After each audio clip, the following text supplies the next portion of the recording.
मरियम नवाज और आज हम कुछ गुफ्तगू करते हैं आला अदलिया यानी सुप्रीम कोर्ट और हाई कोर्ट में जजेस की तैनाती के तरीक़ेकार से मुतालिक। आला अदलिया में जजेस की तैनाती के तरीक़ेकार में शफाफियत लाने का एक मौका कैसे मुनसिफ आला ने गंवा दिया और इस मौके को गंवाने के पीछे मौजूदा हुकूमत की आईनी तरामीम लाने की जो वजह बनी वो आपके सामने इस व्लॉग में रखूंगी और साथ ही हम कुछ ये भी बात करेंगे कि मौजूदा हुकूमत क्या आर्टिकल 175 ए में तरमीम लाने के नाम पर कुछ ऐसी तरमीम कर देगी कि जिनसे पूरी अदलिया भुगतेगी, या फिर ये सिर्फ जजेस तैनाती के तरीकेकार तक ही मुहित रहेगा। और साथ ही आखिर में आपके सामने कुछ सवालात भी रखूंगी, उनके जवाबात ज़रूर दीजिएगा। गुफ्तगू का आगाज़ करते हैं और पहले कुछ ये बात कर लेते हैं कि जब हमारे आला अदलिया के अंदर जजेस की तैनाती होने लगती है, गुज़िश्ता चंद सालों से उस तैनाती के ऊपर कुछ ऐसा शोर मचता है, क्योंकि वो तैनाती बार-बार ये कहा जाता है कि मेरिट के ऊपर नहीं है। अ, सीनियर जजेस को लाया जाए, सीनियर मोस्ट जज जो हाई कोर्ट का हो, उसको सुप्रीम कोर्ट लाया जाए। हाई कोर्ट के जजेस की तैनाती के तरीक़ेकार में शफ़ाफ़ियत लाई जाए। किसी का भाई, किसी का बाप, किसी का बेटा ना लाके बिठा दिया जाए हाई कोर्ट में, बल्कि कुछ ऐसे माइंड्स, ऐसे लीगल माइंड्स हाई कोर्ट और सुप्रीम कोर्ट में होने चाहिए कि जिनसे ऊपर फिर कोई ना हो और उनको मालूम हो कि जब वो मुनसिफ की कुर्सी पर बैठेंगे तो वो किसी को जज अपनी जानिबदारी की ऐनक से नहीं करेंगे, बल्कि अपनी कॉम्पिटेंसी, अपनी आला ज़हनी साख्त, अपनी गैर मामूली सलाहियतों से करेंगे। और यही वो तरीक़ेकार है, यही वो रूल्स हैं जो हाल ही में बनाकर जुडिशल कमीशन ऑफ पाकिस्तान के हवाले किए गए। गुज़िश्ता रोज़ वो proposal judicial commission of Pakistan के सामने भी था, लेकिन उस मुसव्वदे के ऊपर बात करने, उस मुसव्वदे के ऊपर अपनी-अपनी राय देके उसको फाइनलाइज़ करने के बजाय हुकूमत की इस इत्तला पर कि आर्टिकल 175 ए में हुकूमत तरमीम करने जा रही है, इजलास को मौखिर कर दिया गया और एक तरह से इन रूल्स को रद्दी की टोकरी में फेंक दिया गया। ये रूल्स क्या है? कुछ चीदा-चीदा रूल्स भी आपके सामने रखती हूँ, लेकिन कुछ माज़ी के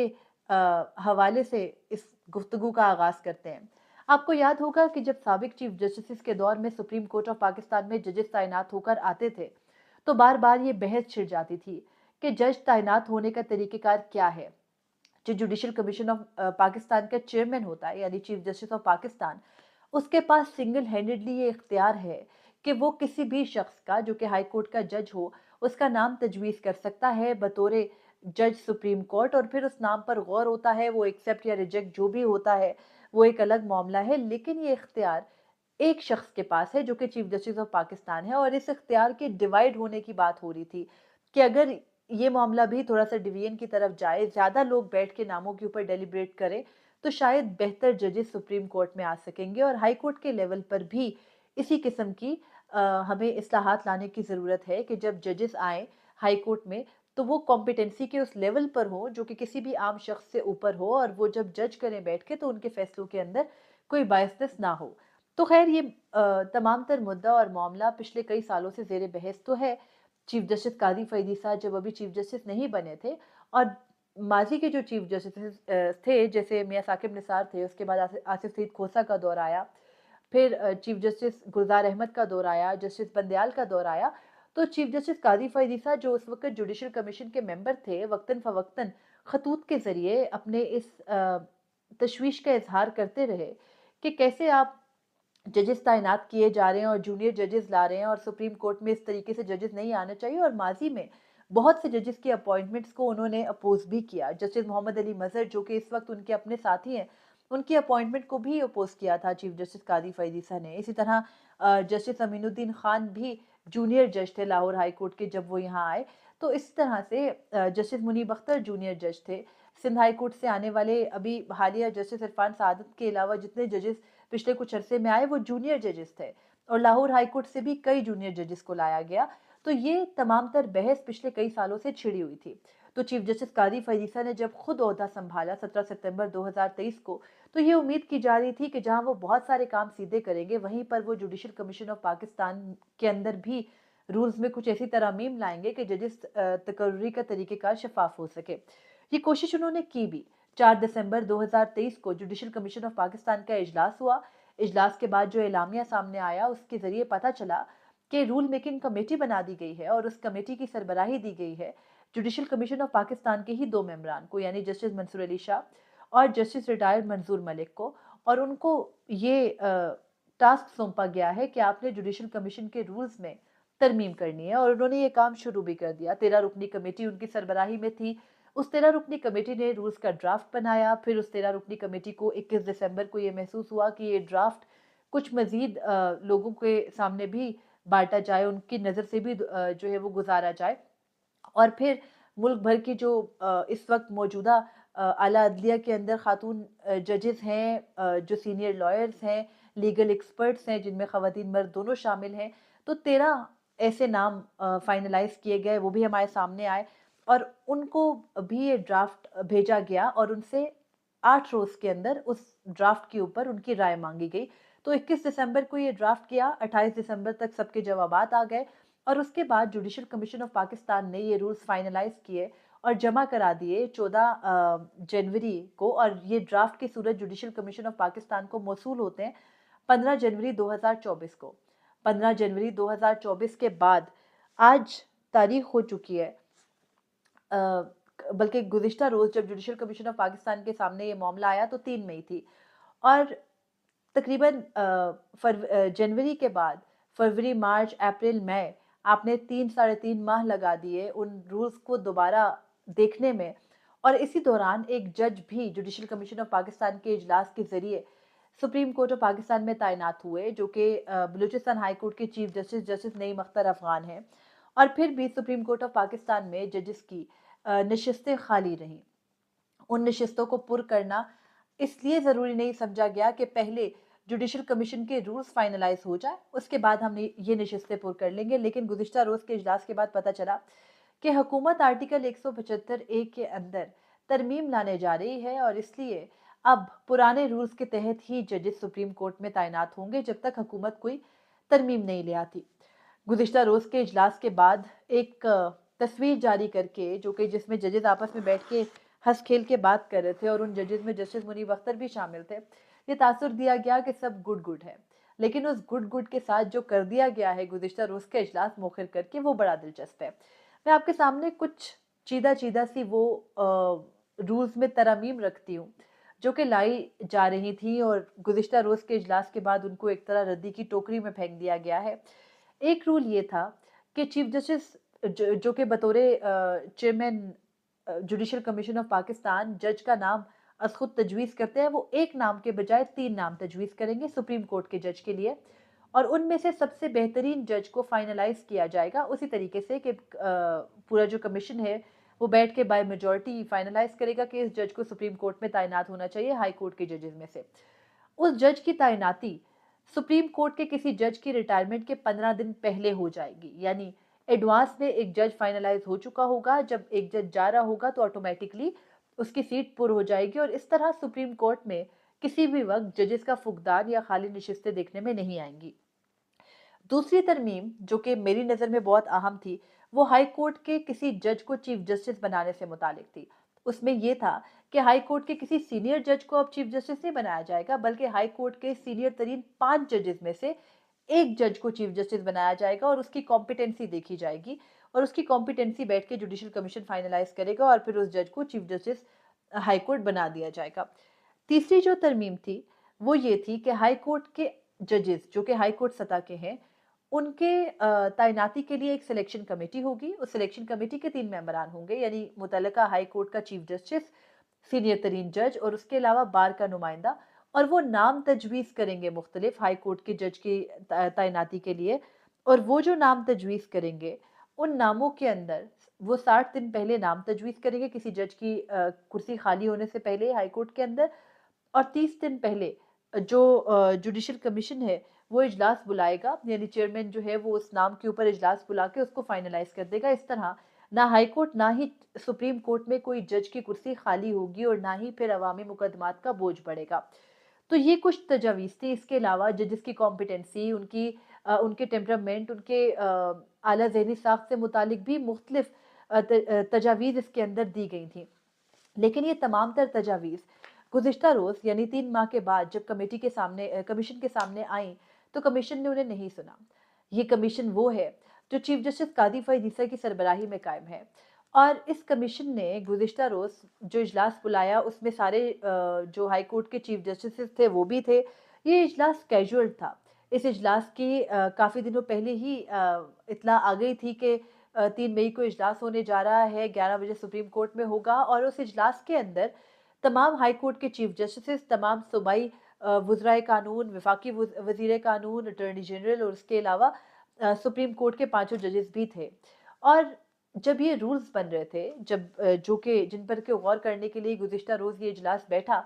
तो उन रूल्स के बनते वक़्त भी हुकूमत की जानिब से अटॉर्नी जनरल उस कमेटी का हिस्सा थे और वही अटॉर्नी जनरल इस वक़्त जुडिशल कमीशन ऑफ पाकिस्तान का भी हिस्सा हैं और कल के इजलास में भी थे। लेकिन गुज़िश्ता रोज़ से पहले आर्टिकल 175 ए में तरमीम की कोई बात नहीं थी, लेकिन अचानक हुकूमत की जानिब से कमीशन को ये बताया गया कि हम रूल्स में आइन में तरमीम लाने जा रहे हैं। यहाँ सवाल ये पैदा होता है कि हुकूमत आइन में तरमीम लाने के मामले पर इतनी कॉन्फिडेंट कैसे है? हुकूमत के पास सेनेट में नंबर पूरे नहीं हैं। आपके पास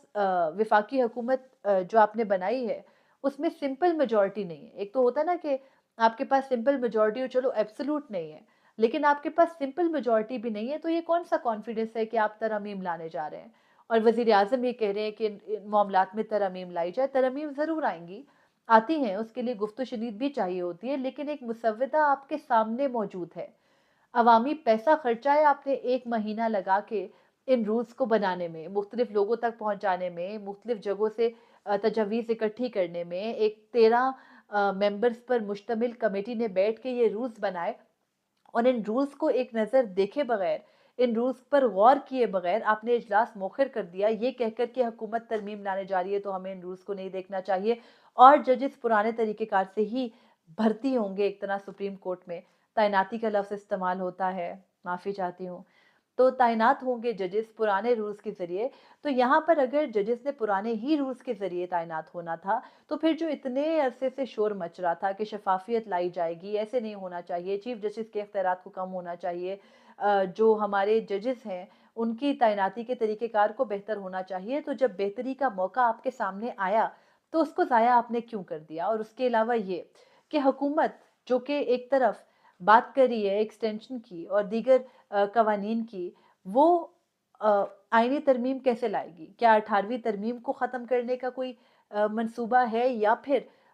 वाक़ई ही सिर्फ़ आर्टिकल 175 ए तक रखा जाएगा और आर्टिकल 179 तक नहीं ले जाया जाएगा तरमीम के मामले को, इसकी क्या गारंटी है? आर्टिकल 179 वो है जो कि चीफ़ जस्टिस या सुप्रीम कोर्ट के जजेस की मुद्दत मुलाज़मत से मुतालिक है। ये भी बात की जा रही है, आज भी थोड़ी देर पहले हो रही थी कि वज़ीर-ए-आज़म के जो मुशीर हैं, इस वक़्त राना सनाउल्लाह, वो ये कह रहे थे कि चीफ़ जस्टिस की मुद्दत मुलाज़मत या उनकी उम्र को फ़िक्स करना चाहिए, जो उनकी मुलाज़मत की मुद्दत है उसको। तो मुझे ये समझ नहीं आती कि एक चलता चलता हुआ तरीक़ेकार है, जिससे कि सुप्रीम कोर्ट को कोई नुकसान नहीं पहुँचा है आज तक। अगर तो ये हो ना कि सुप्रीम कोर्ट कोई मुंतखब हुकूमत है, वहाँ पर कुछ प्रोजेक्ट्स हैं जो कि एक चीफ ने मुकम्मल करने और दूसरे ने आकर उनको ख़त्म कर देना है और अपने लगा देने और फिर अपनी सियासी बहस के लिए उनको इस्तेमाल करना है, तो फिर ये एक अलग बात होती। एक इदारा है, जिस इदारे का वाहिद काम अवाम को इंसाफ देना है, लेकिन उस इदारे के अंदर कुछ इदारा जाती सियासत, उसके अलावा अंदर धड़ेबाज़ी, अब वो धड़ेबाज़ी का सिलसिला कहीं न कहीं ज़ाइल हुआ होता दिखाई दिया। तो उसके बाद ये रोले दोबारा से शुरू हो गए कि नहीं अब तरमीम नहीं हो सकती, हुकूमत ये कर रही है, रखने डाल रही है। मुझे समझ में नहीं आता कि एक मॉडल है, ऑलरेडी सुप्रीम कोर्ट का एक स्ट्रक्चर है जो कि डेवलपिंग मोड में है। वो हो रहा है डेवलप, उसके अंदर शफ़ाफ़ियत का या उसको बेहतर करने का एक स्टेप ऊपर चढ़ने का एक सीढ़ी आपके सामने थी। आपने उस सीढ़ी के ऊपर कदम रखने के बजाय खुद को उसी सीढ़ी पर वापस रख लिया कि नहीं अभी नहीं हमें ये सीढ़ी चढ़नी क्योंकि अभी हुकूमत सोच रही है कि वो अगले कुछ अरसे में पता नहीं कितने माह में ये तरमीम लाएगी, नहीं मालूम तरमीम लाने में कामयाब होगी या नहीं होगी, लेकिन हम अपने तरीक़ेकार को चेंज नहीं करेंगे क्योंकि हुकूमत ने कह दिया है कि वो तरमीम ला रही हैं। इसके पीछे क्या साइंस है मुझे समझ में नहीं आई लेकिन कुछ सवालात इस तमाम बहस से जन्म लेते हैं। वो सवालात ये हैं कि माज़ी में जैसे चीफ जस्टिस काज़ी फ़ाइज़ ईसा तनकीद किया करते थे, दीगर जजेस के ऊपर कि वो इस अमल में अपनी मुदाखलत ख़त्म नहीं करते, तो क्या चीफ जस्टिस काज़ी फ़ाइज़ ईसा और साबिक चीफ जस्टिस मियाँ साकिब निसार, साबिक चीफ जस्टिस आसिफ सईद खोसा, साबिक चीफ जस्टिस गुलजार अहमद, साबिक चीफ जस्टिस उमर अता बंदयाल के माबैन कोई फ़र्क है या नहीं? सभी इक़्तिदार में या सभी इक़्तिदार तो नहीं, ख़ैर कुर्सी सँभालते ही, ताकत मिलते ही एक ही से हो जाते हैं। एक और सवाल ये है कि क्या हुकूमत के पास 2 तिहाई अक्सरियत है, जिसके बलबूते पर वो ऐसे तरमीम का शोर मचाते फिर रहे हैं? यानी आपके पास कौमी असेंबली में 2 तिहाई अक्सरियत मुश्किल से है। सेनेट के अंदर तो आपके पास 2 तिहाई अक्सरियत है ही नहीं, तो कैसे आप तरमीम लाएँगे? क्या दानिस्ता तौर पर आप पीटीआई की केपी से नशिस्तें नहीं आने दे रहे कि आपके पास अक्सरियत बरकरार रहे, या फिर कोई और साइंस है? और क्या जानबूझकर जजेस तैनाती के तरीक़ेकार में शफ़ाफ़ियत लाने के इस मौके को गँवाया गया है, ताकि मनमाने जजेस को अभी भी सुप्रीम कोर्ट में लाया जाए, क्योंकि कुछ मकासद हमारी एस्टेब्लिशमेंट के भी हैं और कुछ मकासद हमारी हुकूमत के भी हैं, जिनको पूरा होना है। आपको मालूम है कि इस वक़्त के अगर सीनियर तरीन चीफ जस्टिस को सुप्रीम कोर्ट लाया जाएगा, तो वो चीफ जस्टिस आमिर फ़ारूक होंगे, जो कि इस्लामाबाद हाई कोर्ट के हैं, और इसी तरह से बाकी हाई कोर्ट के चीफ जस्टिसेस भी हैं। तो क्या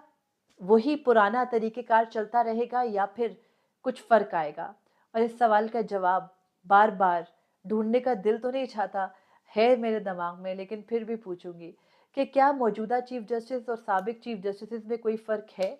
या फिर जब आप किसी पर बहुत ज़्यादा तनकीद करते जाते हो और किसी के बारे में ये एक लाइन ड्रॉ करते हो कि मैं उस जैसा नहीं हूँ, तो आप उसी के जैसे हो जाते हो, क्योंकि ताकत सबको वाक़ई ही एक जैसे बना देती है। ये कुछ सवालात हैं जो दिमाग में आ रहे थे, और इनके जवाबात इसलिए भी ज़रूरी हैं क्योंकि आला अदलिया के अंदर अगर जजेस गैर जानिबदार तकर्रुर होंगे, तो वो इस तरह का इंसाफ़ फ़राहम कर सकेंगे जो आपके, मेरे, अवाम के हक़ में होगा, हमारे हक़ में बेहतर होगा, और आम आवाम के बुनियादी हकूक़ हमारे आला अदलिया से जुड़े हैं। तो ज़ाहिर है कि इस पूरे अमल के अंदर हमारे हकूक़ ना जुड़े होते, तो हम इससे मुतालिक बात ना कर रहे होते। और सबसे बड़ा मसला ये कि पब्लिक एक्सचेकर जिसकी बार-बार बात चीफ जस्टिस कादी फ़रीद साहब बेंच में बैठकर भी करते हैं, उसी पब्लिक एक्सचेकर का पैसा लग के ये रूल्स भी बने, उसी पर आपका गुज़िश्ता रोज़ का इजलास भी हुआ, लेकिन आपने उसको बेनतीजा ख़त्म कर दिया। तो क्या वो अवामी पैसा और अवामी हक़ सवाल करने का हमारा है नहीं आपसे? क्या उन पर जवाब नहीं आना चाहिए? ये ज़रूरी है। और अभी तक तो ख़ैर इतना ही था, मुझे इजाज़त दीजिए। अल्लाह हाफ़िज़।